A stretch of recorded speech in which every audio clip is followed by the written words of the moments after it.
La société de vigilance, bon, on est déjà vigilant, mais elle va commencer où? Elle va s'arrêter où? Est-ce qu'on va faire la délation? Est-ce qu'on va revenir à la période de 1939? Est-ce que je vais dénoncer mon voisin? Monsieur, il a une barbe. Je vais dire, moi, je suis musulman, je n'ai pas de barbe.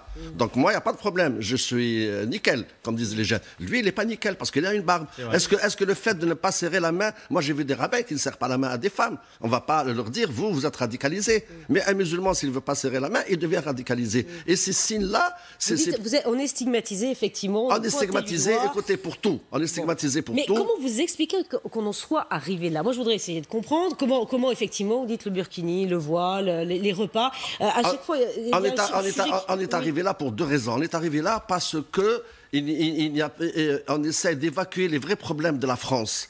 Le chômage, 6 millions de chômeurs, 100 femmes qui ont été assassinées par le mari, des policiers, les pauvres qui ont un train de vie à tel point qu'il y a 45 suicides. Donc on veut évacuer tout cela et on parle que de l'islam. Alors on mélange islam, immigration, migrants, islamisme, terrorisme. Donc on fait peur aux Français. Alors c'est normal. Après on nous dit à 64%, 70%, les Français ont peur de l'islam. Mais c'est normal, on leur parle toujours du terrorisme. Il y a eu combien de cas de terroristes qui ont été arrêtés? Alors on dit, j'ai entendu les personnes dire, oui, le terrorisme des Français, pardon.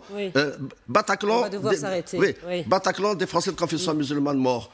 À Nice, la même chose. Le policier à Charlie Hebdo, c'est un policier également français, mais d'origine musulmane qui a été assassiné. Nous sommes les victimes du terrorisme.